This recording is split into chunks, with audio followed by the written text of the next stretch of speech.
İmam Hüseyin haqqında bir dənə ayə var. Ya əyyətən nəfsul mutmainnə.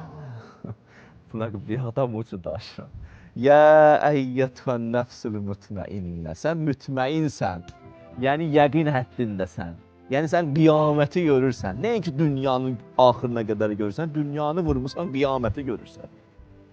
İmam Hüseyin ağanın Kərbəlası qiyamətə qədər, qiyamətin özünə qədər hesablanmışdı.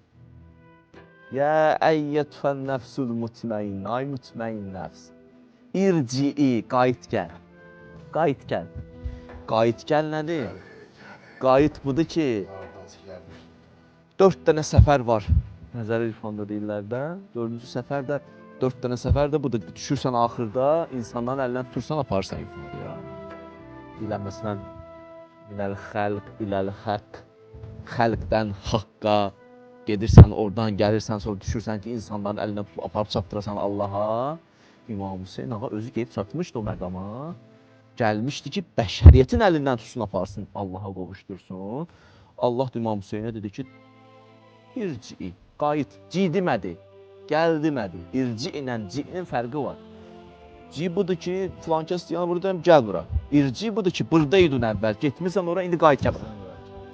Sən mənim yanımdaydın, sən bəşəriyyətin hidayəti üçün düşmüşdün bu dünya adlı məntəqəyə, iş mi gördün? İrci ilə Rəbbiki, qayıt Rəbbivətə, raziyətən mənziyyə, sən də məndən razısan. Çünki axırda nə dedi? Yerə ki yıxıldı, rizəm bi qəzaik, təslimən li əmrik, mən razıyam o səndən. Raziyətən mərziyyə, mən də səndən razıyam. Yəni yolu mütməin olmağın yollardan keçir. Rizayətdən keçir. Allahdan razı olsun. Allah səndən razı olar. Allah səndən razı olsun. Daha bir məqama gəlib çatırsan ki, Allah özü tutur əlindən aparır. Qayıt. Gəlir götürür aparırsan ki. Ona görə bu bir dənə uca bir məqamdır. Allah axırda nə dedi? Qoy tamamlayın da ayə. Ya əyyətən nəfsul mutmainə irci ilə Rabbiki raziyətən mərdiyyə fədxuli fi ibədi. Sən nə bəllisən? Fədxuli fi ibədi, sən mənimsən.